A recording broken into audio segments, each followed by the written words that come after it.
Hi everyone, Ron Crider reporting for duty. Today is Saturday. It's April the 3rd. I'm almost back to my studio in Vero Beach, but not quite. I'm not quite ready to be on the screen, and you probably really like that a whole lot.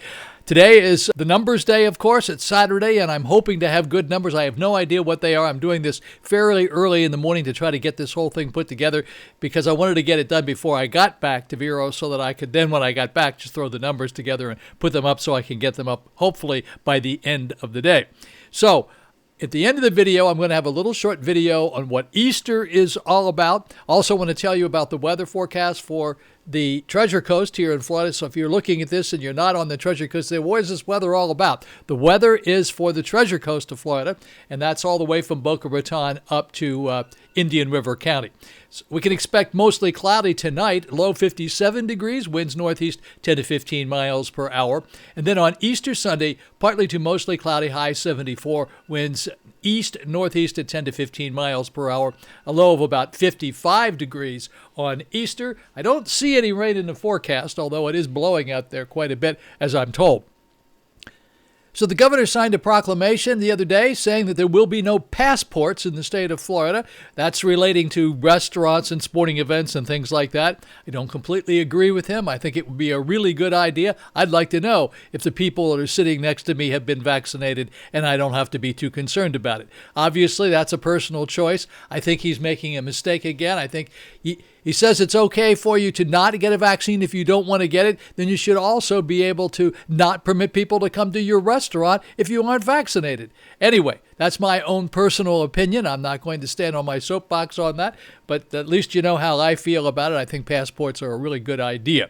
Let's face it, we used to have some form of inoculation papers to show when we traveled to various countries. We still need to have those things. And again, I don't think that it's an invasion of anyone's privacy.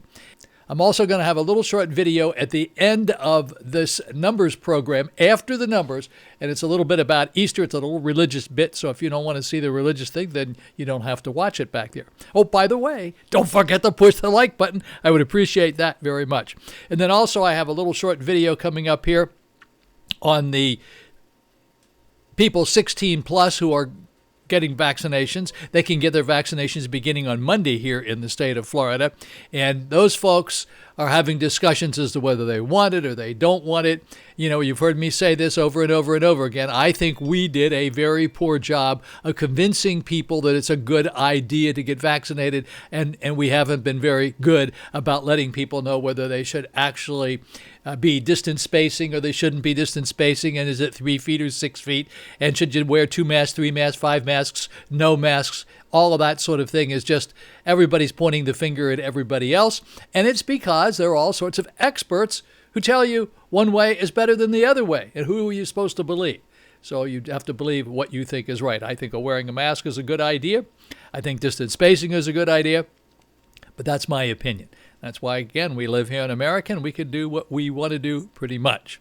Alrighty, folks, so let's do this. We'll jump right into the first little video here about no passports, and then we're going to do the other one regarding 16 plus starting on Monday for vaccinations, and then I'll have the numbers. I have no idea what they are. As I said, I'm not quite back yet. I'm almost back. As soon as I get back, I will be able to throw those numbers together and try to get them up by the end of the day for you, and then hopefully a live one tomorrow. I'll be sitting in front of my screen right here, and you can see what's going on once again in the studio at Vero Beach. Have a really great Saturday. Look forward to seeing you back here on Easter Sunday. Back in a flash. Florida Governor Ron DeSantis issued an executive order on Friday banning vaccine passports. So-called COVID-19 vaccine passports reduce individual freedom and will harm patient privacy, DeSantis declared, pointing out that vaccines are not required by any law and that vaccination records are private health information. The governor said that Florida is leading the effort to distribute the vaccine to elderly and vulnerable populations, but that many residents have not yet had the opportunity to get the shot or may have some health or religious reason that would prevent them from getting vaccinated. Florida seeks to ensure that every Floridian who desires a COVID-19 vaccine can obtain one, but such vaccines will not be mandated, the order reads. DeSantis argued that requiring vaccinations would create two classes of citizens. requiring so-called COVID-19 vaccine passports for taking part in everyday life, such as attending a sporting event, patronizing a restaurant, or going to a movie theater, would create two classes of citizens based on vaccination, the order states. The order bans any government entity or agent in the state from issuing any type of standardized documentation for the purpose of certifying an individual's COVID-19 vaccination status to a third party. It also prohibits businesses in Florida from requiring customers to provide this type of documentation to gain access to or service from the business. Businesses that do not comply will not be eligible for grants funded by the state. DeSantis added that businesses are allowed to issue other types of COVID-19 screening protocols. It is necessary to protect the fundamental rights and privacies of Floridians and the free flow of commerce with the state, the order reads. The travel industry, such as airlines, have been in favor of vaccine passports in an effort to help get customers to return to those activities by reassuring them those environments would be safe. However, Republican leaders like DeSantis have spoken out against the possibility of implementing proof of immunization. In a statement sent to Newsweek, the governor's press secretary Cody McLeod said, "The governor took swift action and followed through on his commitment to prohibit vaccine passports in Florida as it is completely unacceptable for government or the private sector to impose this requirement to participate in normal society." The governor has been clear from the beginning, receiving the vaccine is the choice of each individual and will not be mandated in any way. New York and Las Vegas have already begun rolling out vaccine passports, but have mainly left it up to businesses to decide whether proof is necessary to access services. Last week, New York launched a mobile app that allows users to share their vaccination and negative test results with entertainment venues and businesses. Excelsior Pass has already been used at a Brooklyn Nets game in February and a New York Rangers game in March.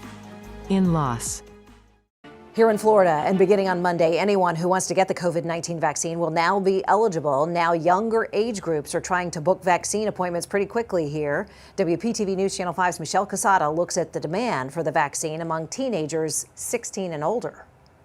It's definitely a discussion many parents are having with their 18-year-olds, whether they're in high school or going to college. Vaccinating the younger generation will be a part of reaching herd immunity. The COVID-19 vaccine is a hot topic among college students and teenagers right now. I mean, even like we were in an Uber yesterday and the guy was talking about vaccines and we were all discussing it. On Monday, April 5th, anyone who wants a COVID-19 vaccine will be eligible. For the Pfizer vaccine, that includes 16-year-olds. It's hard. We have 5 kids and four of the 5 are still teenagers. And so they're at an age where they've got to be part of that conversation. They've got to make good decisions. Susan Willens has already made vaccine appointments for her 3 boys. 2 of her sons are 19 and 20, and her stepson Ryan is 18. I feel like I'm finally taking part in bringing the epidemic to an end. Ryan Willens is on a hybrid school schedule right now. He says having the vaccine will bring him peace of mind for those 2 days a week he's on campus. Susan used CVS's website to book their appointments. Her husband Mike was able to get his first vaccine through the county. Last Saturday when they were releasing the 18 and up dates, we sat down when the new website went live at 10 a.m. We had 3 laptops across this desk, with the 2 of us sitting here for an hour and a half, waiting our turn. Right now in Palm Beach County, nearly 7,000 people ages 16 to 24 have received at least 1 dose of the COVID-19 vaccine. That number expected to increase in the coming weeks. I personally want to get it. I think just being immune to the coronavirus and herd immunity is important. Michelle Casada, WPTV News Channel 5. Howdy, folks. Here we are in the numbers department for Saturday, April the 3rd, the day before Easter. And there is a fair amount of green on the screen today, but not as much as we would like. But let's go with the deaths first because they are down. 64 new deaths in the past 24 hours for the entire state of Florida. That's down by 25. Yesterday it was 89. Positives, 6,017. That's down by 473. Yesterday it was 6,490. Let's go over here and take a look at these vaccinations for the entire state of Florida. 116,966 total vaccinations in the past 24 hours. Total vaccinations thus far, 6,208,000. Positivity rate is not green. Yesterday it was 6.10. Today it's 6.13. So it did go up just a little bit. We're trying to get that down under 5, and we're not even in the 5s right now. So that's not very much of a good thing. Miami-Dade County, 10 new deaths in the past 24 hours, 1,412 new positives, and they vaccinated 13,654 in the past 24 hours. Broward County, that's Fort Lauderdale, 14 new deaths in the past 24 hours, 783 new positives, 12,149 new vaccinations. Palm Beach County, 2 new deaths, 433 new positives, and 8,177 new vaccinations in the past 24 hours. Up to Mousetown now, to Orange County, Orlando, 1 new death in the past 24 hours, 421 new positives, 8,867 new vaccinations. Brevard County, over on the Space Coast where the spaceships are, 1 new death in the past 24 hours, 112 new positives, 4,021 new vaccinations in the past 24 hours. And in St. Lucie County had 3 new deaths in the past 24 hours, 63 new positives, 1,266 new vaccinations. St. Lucie County is Fort Pierce. Martin County is Stewart, 5 new deaths in the past 24 hours, 22 new positives, 695 new vaccinations in the past 24. And Indian River County, Vero Beach, no new deaths to report in the past 24 hours, 20 new positives, and 476 new vaccinations. Total number of vaccinations in the past 24 hours for the entire state of Florida, for the counties, just these counties that we report on, 49,305. A lot of vaccinations. That's really good. A lot of numbers today, so hang in there if you will. These are the zip codes for Indian River County for the Vero Beach area, and these are the positives for those zip codes, and they did bounce today, 20 up here, 20 down there. That's a good thing. Zip code 32948, 1 new positive. Zip code 32958, 3 new positives. Zip code 32960, Vero Beach proper, 1 new positive. Zip code 32962, 3 new positives. Zip code 32963 on the Barrier Island, 3 new positives. Zip code 32966, 3. Zip code 32967, 3. And zip code 32968. 3. Now we're going to go down here and take a look at these 7-day moving averages. Unfortunately, a little disappointment here. 71 is the 7-day moving average for today. That's up from 67.86 yesterday. That means approximately 71 people passed away each day as a result of COVID-19. Okay, we're going to quickly zip down here and take a look at these numbers. These are the really big numbers for the states. I haven't done this for a while because I was on the road, but I am back and I'll give them to you today. So total number of shots administered in the entire United States, 161,688,422. On a daily basis, 3,072,527. Texas administered 266,353 in the past 24 hours. California, 357,814. This Florida number, 164,950, always seems to be a higher number. Not exactly sure where they get this number. I think that has to do with double shots, if I'm not mistaken. Rhode Island, 11,564 in the past 24 hours. Colorado, 53,895. Wisconsin, 57,632. These were in the past 24 hours. Minnesota, 56,854. In New Jersey, 101,852. New York, that's the state of New York, 263,628. And then New York City, the Manhattan area, 87,962. So those are the numbers for the states that we report on. And they were as of 1:45 this afternoon, and this would be on Saturday afternoon. Let's go over here and take a look at these really big numbers again. The big numbers: USA cases since we began that contracted COVID-19, 30,662,900. USA deaths, 554,717 since we began. Total number of people who contracted COVID-19 worldwide, 130,566,186. And then the global deaths for the entire world as a result of COVID-19 since we began, 2,842,363.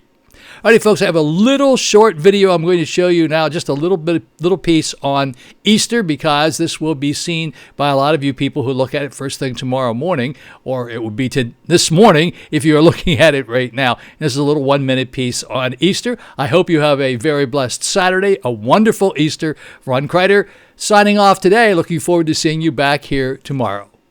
Ron Crider signing off. Easter Sunday, or as some prefer to say, Resurrection Sunday, is recognized once a year between March 22nd and April 25th. It's the day Christians everywhere for the past 2,000 years have celebrated the resurrection of Jesus Christ. As far as the Christian faith is concerned, the fact that after being dead for 3 days, that Sunday 2,000 years ago when Jesus rose from the dead means everything. The resurrection of Jesus is central to the Christian faith. The Apostle Paul said, if Christ has not been raised, then our preaching is in vain and your faith is in vain. Later he says, if Christ has not been raised, your faith is futile and you are still in your sins. We celebrate the fact that Jesus rose from the dead because he proved at least 5 things. He proved his deity. He proved his power to forgive. He proved his power over death. He proved true the word of God, and he proved our triumph over the devil. If those aren't good enough reasons to celebrate, then I don't know what it is. Now, you might be thinking, okay, I get all that, but what does Easter Bunny and Easter eggs have to do with the resurrection of Jesus? Well, biblically speaking, absolutely nothing. That all comes from the ancient Roman Catholic Church, who combined what was common spring fertility rituals and elements with the celebration of Jesus' resurrection to appeal to non-churchgoers at that time, and it just stuck. So many years later, the commercialization of Easter Sunday is a huge distraction to what Christians are really celebrating. This Resurrection Sunday, I encourage you and those you celebrate with to focus on what really matters, the resurrection of Jesus Christ and the hope that he brings us.